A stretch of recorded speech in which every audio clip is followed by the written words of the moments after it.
समझाने के लिए। तो ज्ञान और प्रेम दो आत्मा की आंखें होती हैं। प्रेम के बारे में आपने सुना। अब और फिर ज्ञान के बाद में तीसरी सबसे महत्वपूर्ण जो बात है, पहला कौन सा? निस्वार्थ भाव से किया गया प्रेम, निस्वार्थ भाव से की गई सेवा, निस्वार्थ भाव से जो है कीमत मिलती है। तो आज प्रेम और ज्ञान। तीसरी जो सबसे इम्पोर्टेंट चीज़ है जो ध्यान है। तीसरी इम्पोर्टेंट चीज़ क्या है? ध्यान। तो मैं आपको आज बताने की कोशिश करूँगा कि ध्यान आपने कैसे करना है, किसका करना है, क्यों करना है, ध्यान करने से क्या मिलेगा।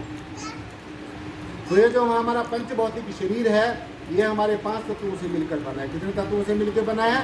5 तत्वों से। पृथ्वी, जल, वायु, अग्नि और आकाश, ये 5 तत्वों से मिला है।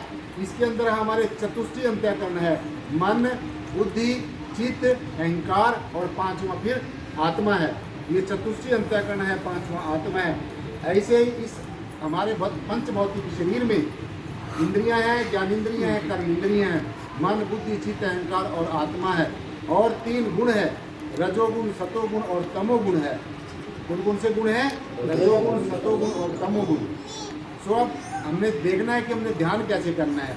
ऐसे ही हमारे इस पंचभौतिक शरीर में चक्राज हैं, कुछ चक्र हैं। आज मैं आपको चक्रों के बारे में बताऊंगा, आपको ध्यान से सुनना है। हमारे इस पंचभौतिक शरीर में जो चक्र हैं, जिनके माध्यम से हमारी चेतना ऊपर की तरफ सिमटती है, और जिन चक्रों के माध्यम से ये चेतना है जो हमारे सारे शरीर के अंदर काम करती है। तो सबसे पहला चक्र हमारे जो शरीर के अंदर, ध्यान से सुनना है, सबसे पहला हमारा चक्र है मूलाधार चक्र है। कौन सा चक्र है? मूलाधार, जिसको हम सीधी भाषा में गुदा द्वार चक्र भी कहते हैं। जो हमारी इसमें पंचभौतिक शरीर में जो हमारा गुदा द्वार है, इसको गुदा द्वार भी कह देते हैं और इसको मूलाधार भी कह देते हैं। इसको हम चक्कर भी कह देते हैं, इसको हम द्वार भी कह देते हैं। कई जगह आपको द्वार सुनने को मिलेगा, कई जगह ऐसा मिलेगा हमारे बॉडी में 9 द्वारे हैं, 9 द्वारे प्रकट किने 10वां गुप्त रखाया। और कई जगह पर ऐसा भी हमारे ऋषि मुनि ने कहा है, इनको चक्राज कहा गया। चक्र है हमारी बॉडी के अंदर। तो पहला चक्र हमारे शरीर में कौन सा है? मूलाधार चक्र है, जिसको हम गुदा द्वार चक्र भी कहते हैं।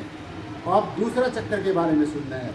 दूसरा चक्र है जो गुप्तांग होता है, जो इंद्रिय द्वार है, इंद्रिय का चक्र है। इसको दूसरा चक्र कहा है, इसको स्वादिष्ठान चक्र भी कहा जाता है। कौन सा चक्र कहा जाता है? तो स्वादिष्ठान। हमारे ऋषियों मुनियों ने अपनी ऋषि भाषा में इसको स्वादिष्ठान चक्र कहा है। आम भाषा में इसको हम इंद्रिय चक्र कह देते हैं।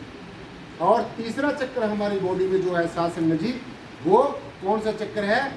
मणिपुर चक्र है। तो कई बार मणिपुर भी कह देते हैं, कई बार इसको मणिपुरक भी कह देते हैं, और सीधी भाषा में इसको हम नाभि चक्र कहते हैं।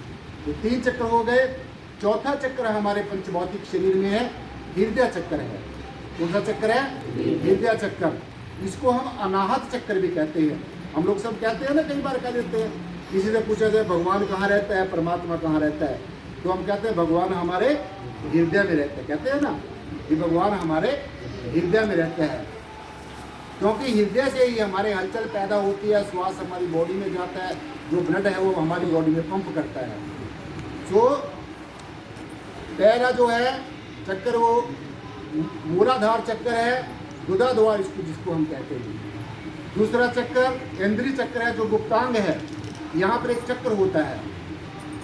और तीसरा चक्र हमारा नाभि चक्र है, जिसको हम मणिपुर और मणिपूरक चक्र भी कहते हैं। चौथा चक्र हमारा अनाहत चक्र है, जिसको हम हृदय चक्र कहते हैं।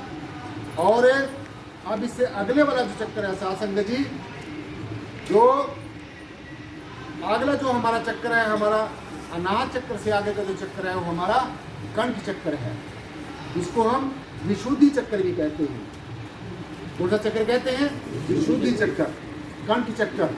और इसके आगे का जो चक्र, जहाँ पर मैंने ये तिलक लगाया है, हमारी बहनें बिंदी लगाती हैं, इसको हम आज्ञा चक्र कहते हैं। कौन सा चक्र कहते हैं? आज्ञा चक्र। इसी चक्र से ही सब आज्ञाएं होती हैं। इसको इसीलिए कहा जाता है कि आज्ञा चक्र है। यहाँ से आदेश दिया जाता है, संदेश दिया जाता है, यहाँ से आज्ञा होती है, आदेश होता है, इसीलिए इसको आज्ञा चक्र कहते हैं। और इससे आगे फिर हमारा सहस्त्रधार चक्र होता है। और फिर आगे के हमारे और चक्र हैं। तो ये जितने भी हमारे चक्र हैं जिसके माध्यम में मैंने आपको बताया है, ऐसे हमारी बॉडी के अंदर ये इनको 9 द्वारे भी कहते हैं हम। कई संतों ने इनको 9 द्वारे कह के बताया है और हमारे ऋषियों मुनियों को चक्कर कह के बताया है। तो इसमें नहीं फंसना है कि ये चक्कर, कहीं चक्कर लिखा है, कहीं ये द्वार लिखा है, तो एक ही बात है।